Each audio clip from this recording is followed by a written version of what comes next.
What's up? What's up? What's up, Star Wars fans? We're live? We're live. All right, we're live. We're obviously live. All right, so what's up, Star Wars fans? Today we're talking about predictions for Andor Episode 4. After last week, we got the first 3 episodes on the premiere, and I know some people have some complaints, but overall, it was a very good premiere, and the ratings themselves say that it's a very good premiere. So however you feel about the show, tell me in the comments, obviously, but it was positive, to say the least. Alright, so today we're going to be talking about, of course, predictions for Episode 4, but we're also going to talk about the first 3 episodes a little bit towards the beginning here. What did you guys think of the first 3 episodes? Don't forget to tell me in the chat. And, of course, rank them out of 10. The first 3 episodes, yes, the one major complaint is that they were slow. And yes, they were kind of slow. Episode 2 in particular was pretty slow. But I think all 3 episodes were necessary, to say the least. They were all furthering the story, let's say. It's all just there to actually further the story. There is so much going on, Jesus, in this room right now with me.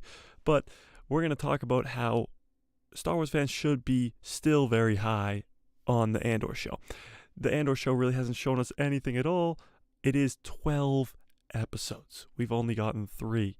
We are a quarter way in, and that's a little sad, but there's still 9 more episodes of this show, and there's a lot of stuff to get hyped about because this is the beginning of the rebellion. This is peak Empire, where people are just dying all over the place, and that leads us into this article we're going to get into today about the Andor Season 1, and Tony Gilroy saying that there's going to be an extremely high death toll in this season and in Season 2. So that's what we have to look forward to in Andor Season 1, is a lot of people dying. And if you look at the first 3 episodes already, the first opening scene is Andor killing these 2 guards on Milano, whatever it's called, Milano 1. He kills those 2 guards, and that starts the conflict of the show. So right off the bat, he kills 2 people.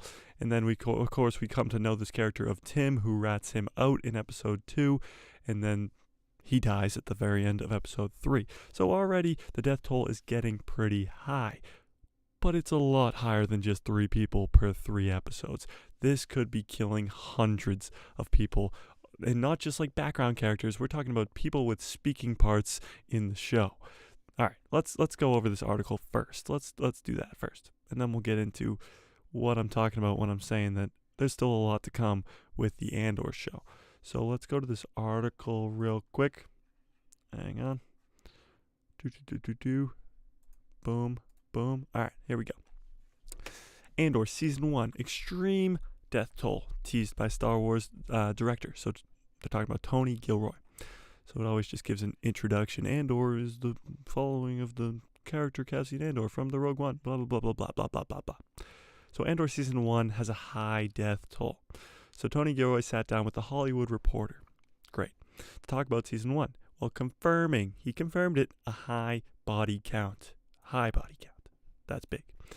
So there's over 200 speaking roles in the first season. Just 12 episodes, 200 speaking roles. That's a lot of people talking in just 12 episodes of a show. But when he went to make phone calls for Season 2, he only had to make 30.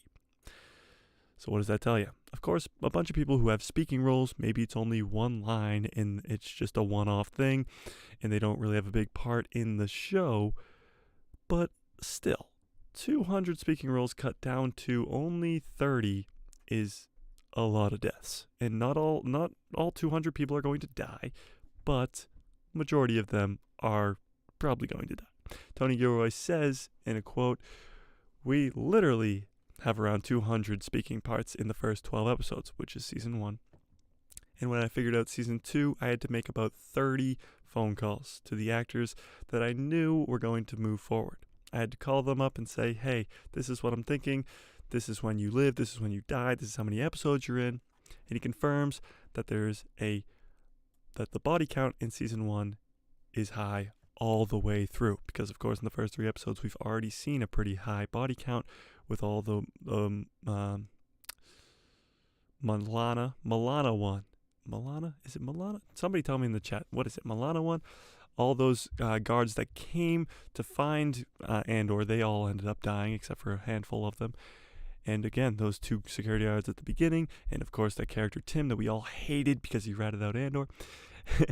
And he says it's a very intense period of time. So yes, of course it's going to be a high death toll in this time. It's the Empire at its peak. This is when the Empire is going to every planet and pretty much staking their grounds there. They're saying, look, we're here to rule you, and if you're not going to be ruled, you are going to die. So there's going to be a high death toll. But we haven't seen a lot of the Empire yet in this show. Of course, the Milana 1 facility was technically an Imperial base, but there was no stormtroopers there. There was no real Imperial presence on the planet, and there's no Imperial presence on Andor's planet. So we haven't really seen the Empire yet, and we're already 3 episodes in. So I think it's going to be straight guns blazing coming out in episode 4. But we'll get right into that in a second after we finish this article. So then they asked him if people will look at Rogue One differently after they've watched this show, and he said, yes, definitely. Now, Rogue One is a lot of Star Wars fans' favorite movie created by Disney. A lot of Star Wars fans like the prequels, or they like the original trilogy, and usually favorite movies are like Empire Strikes Back, Return of the Jedi. If you're a prequel fan, it's usually Revenge of the Sith. But Rogue One, from the Disney Star Wars, Rogue One is probably a lot of people's favorite. So the fact that this is going to change that up, it could be a bad thing, but I think it could be a good thing. Cassian Andor is a great character immediately introduced at the beginning of Rogue One, and getting the backstory for him can't hurt the character, right?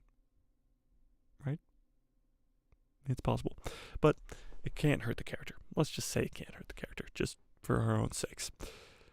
So then they asked him about directing the show, because Tony Gilroy is a director, he's a writer, whatever, but he's only writing the Andor show. He wrote all the 2 seasons, he wrote Rogue One, but he's not directing the show. If you watch the show at the end when the scrolls come on, the credits come on, it's not Tony Gilroy directing. It's him writing, it's him producing, but it's not him directing. And they asked him about it, and he says, no, it's just too huge.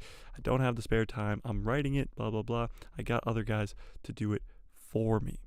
And then right here, why does Andor need a high death count? We just talked about that. It's the Empire at its peak. People are going to die. It's coming right after episode 3, where there was Order 66, where thousands of Jedi died. Thousands of Jedi died. And there was a huge clone war, obviously, where clones were dying left and right, and droids were dying, but droids are just parts, so they weren't really dying.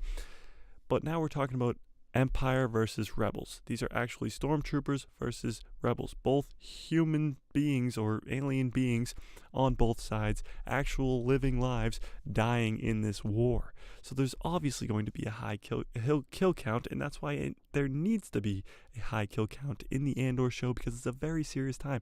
It's a very deadly time in Star Wars. So that's why this show definitely needs a high kill count. Now we're going to look at why you shouldn't be worried that the first 3 episodes of Andor were really slow. There's a reason that they were kind of slow. You had to get those flashback scenes from when he was a kid, why he's with his mom there, Marva, why she's with him, and how she saved him, and what his whole backstory is. So the first 3 episodes were all about those flashbacks and how they are kind of just similar to what's going on right now. I don't think you'll see flashbacks anymore. I think that young Andor kid did a great job, but I don't think we'll see him again. I think the flashbacks are over. He left Kanari, the planet he was on as a kid, so I don't think we'll see those flashbacks again in the show at all. But there's a lot to look forward to in the Andor show. This is Star Wars' official YouTube page. And just look at how much they're trying to advertise this show. First of all, the banner is Andor, but that's usually what they do. Andor trailer, Andor premiere, Andor trailer. This was the D23 stuff. Andor trailer, talking about Andor, Andor trailer, talking about Andor, Andor trailer, talking about Andor. So, and it just keeps going. So, there's a ton of advertising for the Andor show. But in all the advertising, you see stormtroopers, you see clone troopers, you see Coruscant, you see the Senate building, you see Mon Mothma, you see other senators, you see this girl right here, the evil Imperial officer girl. None of these people have been seen through the first quarter of the show. The first 3 episodes, we haven't even seen the Empire yet. Not one stormtrooper has been in the show. So we're going to watch this trailer that was released at D23 with no volume so that we don't get caught by Disney.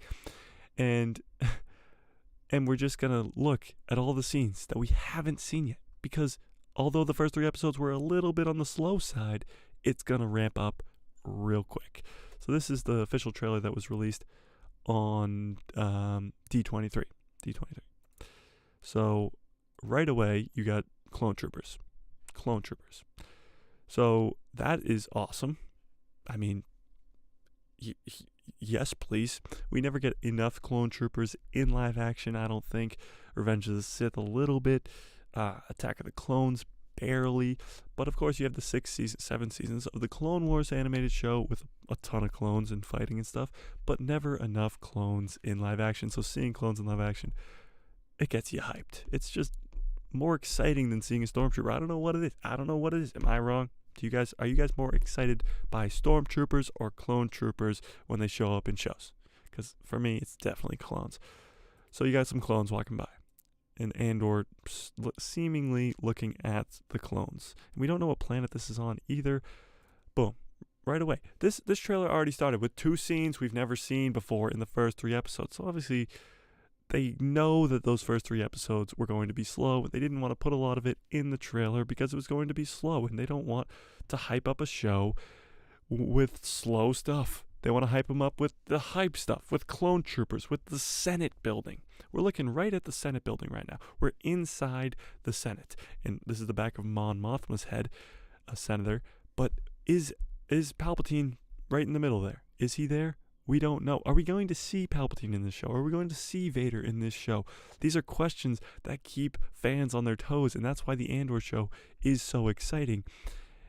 And although the first 3 episodes were slow, there is so much to look forward to because of these things, because of Palpatine, because of the politics behind it. A lot of prequel fans love the prequels because of the politics, because of Palpatine, because of Anakin's fall to the dark side, because the Jedi are the good guys, but are they really? They take kids from their families as little children. They do all these kind of bad things. Look at how they treated Anakin when his mom was dying.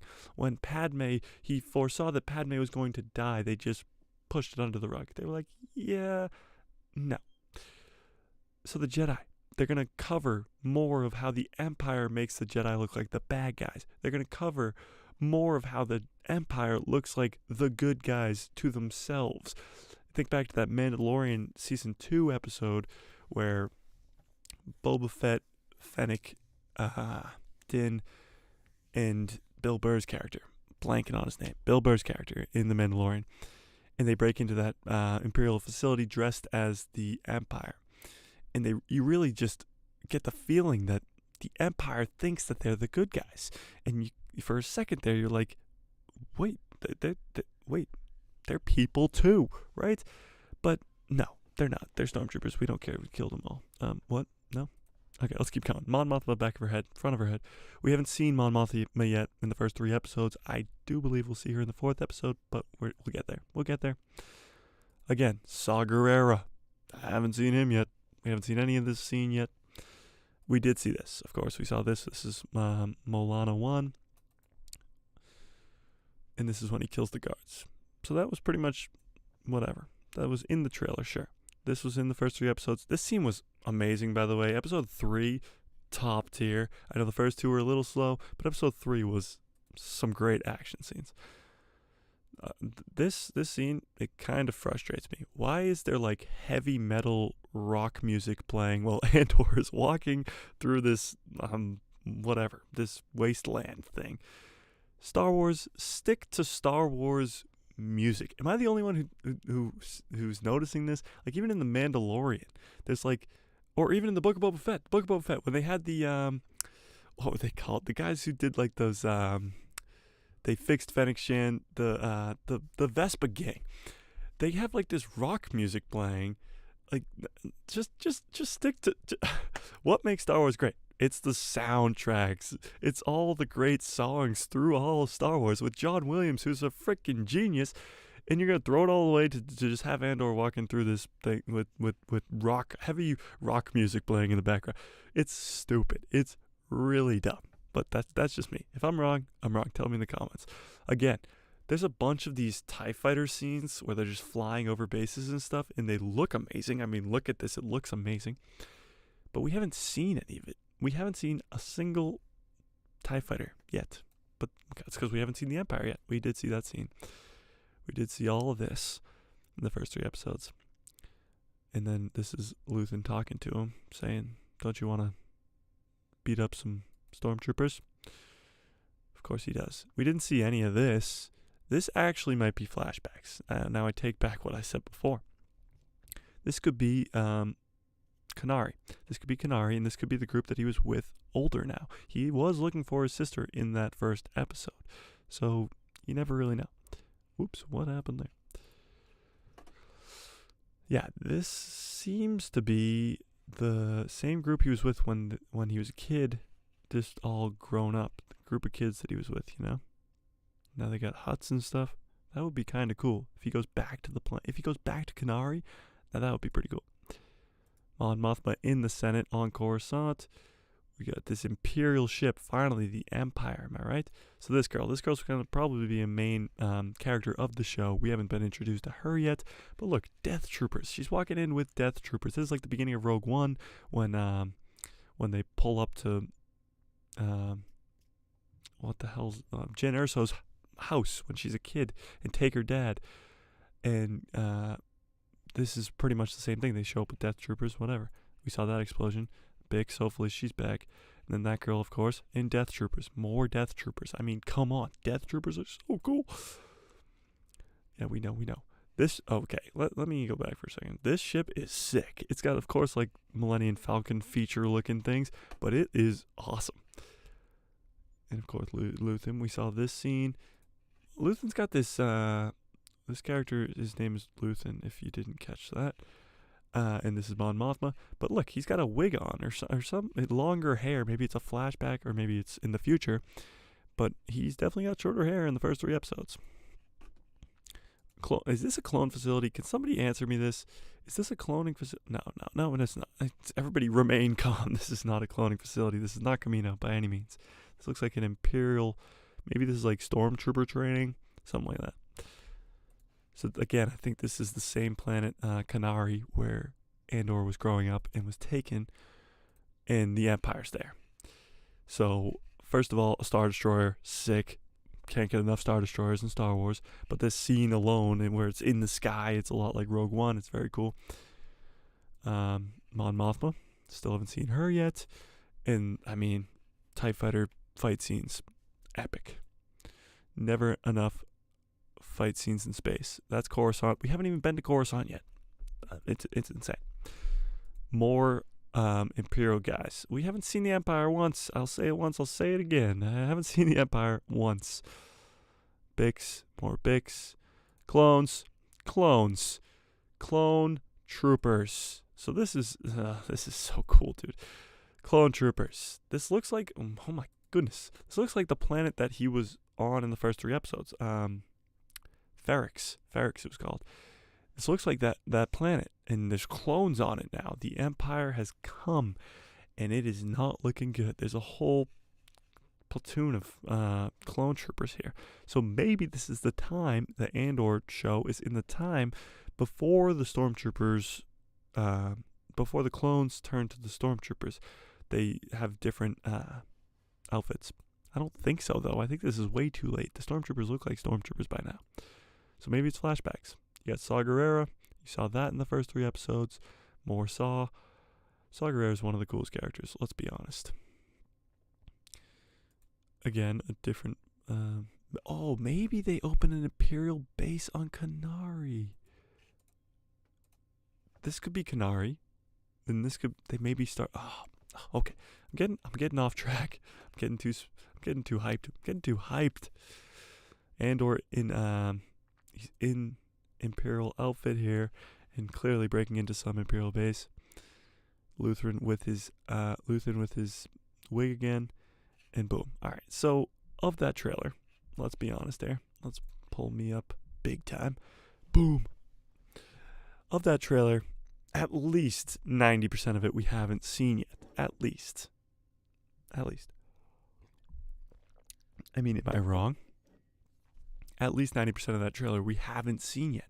So the fact that the first 3 episodes were a little slow and a little boring to some people, it's just the beginning. This is just the calm before the storm. We haven't even seen the Empire yet. We haven't even seen Mon Mothma yet. We haven't even been to Coruscant yet. We haven't even done any of the fun stuff that's going to happen in the show yet. It hasn't happened yet. So now let's predict what's going to happen in episode 4. So episode 4, we know episode 3 ended with Andor and Luthen leaving Ferrix, and where are they going? So I think it could be one of 2 places. Luthen could be taking him to the first ever rebel base, or like one of the first ever rebel bases. Or we could be going straight to Coruscant. So I think it could go either way. If they want to keep like holding Coruscant over our head and not giving it to us and just playing it out like that, I'm sure that might be what they do. I hope they don't, honestly, because I want to get to Coruscant as quickly as possible, because Coruscant is awesome and we don't get nearly enough Coruscant because we don't get it in the original trilogy. For some reason in the sequel trilogy, all the creators hated the prequels, so we didn't get any of the prequel stuff in the sequels. But I think we gotta go to Coruscant. It would just be great if episode 4 started with Luthen and Andor landing on Coruscant, the Empire's center world, where the Senate is, where Palpatine usually is. Andor would be pissed about it because he doesn't want to be where the Empire is. He's a rebel, and Luthen's a rebel, and Luthen would have to explain to him that he's a senator and he is working for the Empire. It would just be awesome if episode 4 started with them landing on Coruscant and Luthen having to explain himself to Cassian, because Cassian has no idea who Luthen is. He literally puts a blaster to his head in episode 3 and says, "Who are you? How do you know about me?" All this stuff. Andor wants answers, and he is not afraid to kill some people to get them. We saw that in the first episode.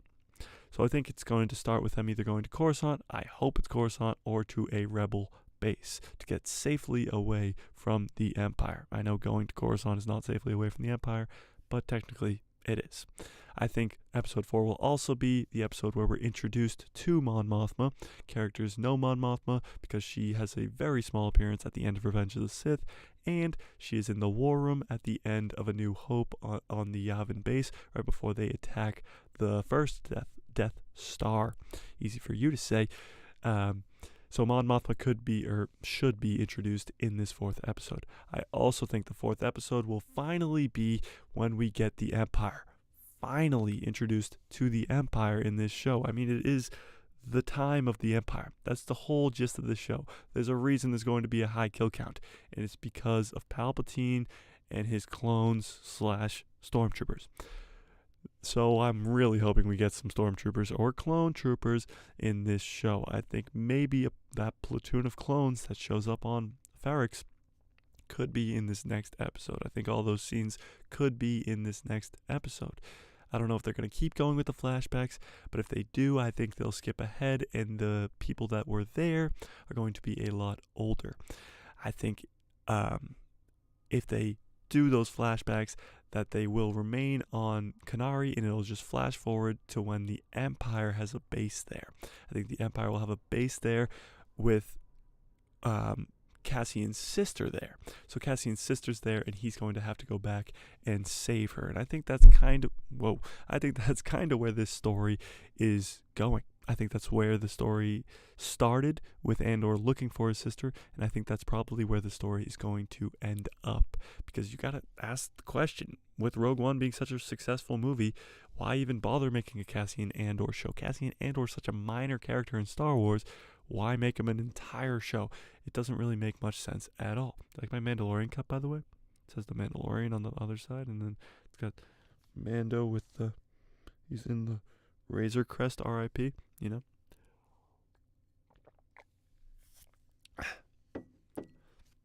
tasty water. But again, Coruscant. That is the biggest thing I want to see in episode 4, and that's what a lot of fans want to see. I'm sure you guys want to see Coruscant, right? Right? Of course. You want to see Coruscant. It's the best world in Star Wars to a lot of people. It's where the Jedi were in the prequels. It's where Palpatine was. It's where the Jedi Temple was. Any chance of seeing that in live action again is awesome. Even just the brief clips of it in the Obi-Wan Kenobi show in the flashbacks, people lost their minds. Everybody wants to see Coruscant. Everybody wants to see Coruscant. So I'm really hoping that that's what we get in episode 4. Now, I think we'll also be introduced to this Imperial lady. I don't know her name, actually. Let's Google that. Let's Google. Imperial lady. Imperial lady from Andor. What is her name?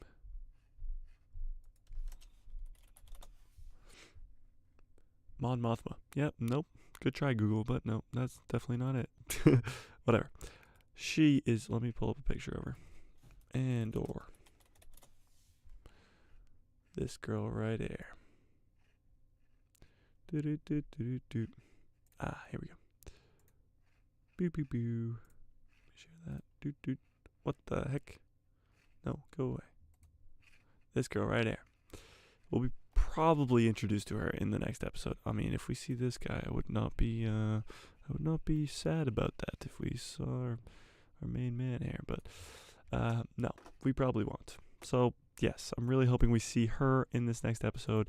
But maybe they just drag this out like they do with every Star Wars show nowadays. Maybe they just drag it out. They don't give Coruscant to us till like episode 11. They don't give us the Palpatine until the last 30 seconds. Who knows? Who knows? Maybe they just drag us along and it's supposed to be this slow. Maybe. All right, now I'm getting way too... get back hype. Okay. Get back hype. All right, so let's pull up this article, this other article that I was looking at over here. History is made with the first 3 episodes of the Andor show. Now, we know that it got very great reviews from the critics, right? But history was made. And I made a bunch of posts about this on Instagram all week. If you want to go follow me at A Guy Who Loves Star Wars on Instagram. But a bunch of memes about this all week. I've been seeing them all over the place. But maybe if you missed it, this happened. Star Wars makes history with the first explicit word in the new Disney Plus show Andor. Now this is a lie, this title right away. The first explicit word, wrong. In Empire, Han says hell, but it also acknowledges that in this article. So Andor makes history with a cuss word. Hilarious. So in episode 3, this guy right here, he says the word poo poo. And he utters the phrase. He says, poo poo, we are under siege, right? And this kind of blew up all week on the internet. It's kind of what everybody was talking about. Should Star Wars go down this rabbit hole? Should they start swearing in Star Wars? And will Star Wars ever go R-rated? Now this is a definite no. Never. Not even if they did like a complete horror movie with Darth Vader killing a bunch of people. No. Star Wars is made for kids. If you ever ask George Lucas who he made Star Wars for, he'll always say kids. Even when he made the prequels, even when he made the Clone Wars, and even ask Disney when they made the sequel trilogy, it's not made for the older people. It's not made for the original trilogy fans. It's made for kids. Star Wars is made for kids, but adults like it because all adults have a little kid in them. So no, Star Wars should never go to R-rated. It is no. Just no. As dark as I think it should get was when, in Obi-Wan, when Darth Vader walks down the street and is dragging people around, snapping people's necks. That's dark. But it's not rated R. You even think about Revenge of the Sith, PG-13. Anakin burns alive. But that's because it is necessary for the story. He has to burn alive to become Darth Vader. He has to lose to Obi-Wan. He has to fall to the dark side to become Darth Vader. So, yes, there are darker tones to Star Wars, but no, it'll never go to rated R. That's ridiculous. Absolutely ridiculous. And about this guy saying a cuss word in Star Wars, it is nothing. It is literally just a stupid throwaway line that they gave this guy to emphasize the fact that he was mad that they were under siege. So the fact that everybody went crazy online about it was pretty funny because, of course, these words were uttered in Star Wars. Han Solo says hell in Empire. Damn has been said a million times. Even bastard. So, it's just bantha fodder. Bantha fodder is worse than whatever this guy said. It literally means the same thing. So it's just people losing their minds. It's just funny to watch, honestly. So yes, the first cuss word was said in Star Wars. Make a big deal about it, whatever. But what's more important about all of this is the extreme death toll that Tony Gilroy was talking about. This article, go read it if you want to read the whole thing. It's on the direct. It's big. It's big. It means a lot of people are going to die. You know, a lot of people already did die in the first 3 episodes of the show. So obviously you're going to get a bunch of stormtroopers / clone troopers die. But a lot of good guys are going to die. You think about all the characters being introduced. Luthen, Bix, of course Tim, who's already dead. But all the other characters who are good guys aren't in Rogue One. They aren't in the original trilogy. So are they going to die? It's quite possible. Tony actually talks about that in this article. He says, this right here. He says, I mean, the body count is high all the way through, but people live. It is revolution, so of course people are going to die. But it is a very intense period of time. People are doing very dangerous things. Some people live and some people don't. How do you know who lives or dies by the end of the previous Star Wars? You wouldn't know. I mean, there are people buried on Yavin. Yavin is the rebel base in episode 4. And who knows who's there. So he's talking about how people are buried on all these planets. Buried on Yavin. And you don't know who lives and who dies. How are you supposed to know who's going to survive through a previous Star Wars movie? He makes a great point. You get introduced to all these characters like Bix, and you're like, well, she's going to die because she's not in the next thing. But what if she is in the next thing? You look at Ahsoka Tano or Bo-Katan. They're not in the original trilogy, but they're before the original trilogy, and now they're after the original trilogy in the Mandalorian timeline.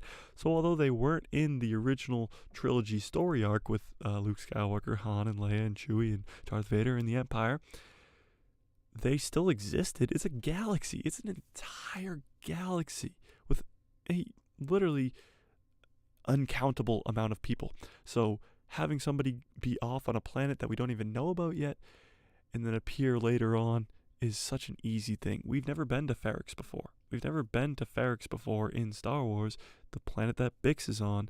So Bix not surviving the Andor show isn't at all possible. She could survive, but she could also die, which makes it interesting. You have to have characters that can die. You have to have that. When you think about the Obi-Wan Kenobi show, again, I say this all the time, the Obi-Wan Kenobi show, Obi-Wan's not going to die, Vader's not going to die. The rematch of the century doesn't have much pull to it at all because you know that neither character are going to die. So the Andor show's the complete opposite. You know Andor's not going to die because he's in Rogue One, but other than that, anybody can die. Even the new Imperial girl that they introduced could die because she's not in the next thing. It's just, it's kind of cool. And let's not forget before I pull this down, the Star Wars official YouTube channel. Hey, can we get past 3.92 million subscribers on this channel? Is that like at all possible? I know my boy Star Wars Theory's getting close, but that would be sick. I'm rooting for him. But even look at their homepage. They got Andor, and they got videos upon videos upon videos. These are just the trailers for the show. And they got all this stuff breaking down Andor stuff because they want this show to be successful. And I think it will be. After the first 3 episodes, the critics gave it great reviews. People seemed to love it. The only complaint was that it was slow. And I think because we watched this trailer and 90% of it wasn't even in the first 3 episodes, that is definitely going to pick up. We haven't even been introduced to the Empire yet. We haven't even been to Coruscant yet. We haven't done any of these things yet. So I do think that this show is just getting started. And I do think that it's going to get a lot better. But tell me what you think in the comments. Tell me what you think in the chat. Again, rank those first 3 episodes out of 10. And tell me what you think is going to happen in episode 4. Give me your predictions because it's like, 10 hours away. So don't forget to hit that subscribe. Don't forget to hit that like. And let's get hyped for Andor episode 4. I will be making a breakdown video for it tomorrow. And that'll come out hopefully around 1 to 3-ish p.m. So hopefully I can get that out to you guys as soon as possible. I'm hoping for a great 4th episode. I got a Discord if you guys want to join that. I don't think I have the link in the description, but if you go to any of my other videos, there's a link in the description to a Discord called The People Who Love Star Wars if you want to go join that.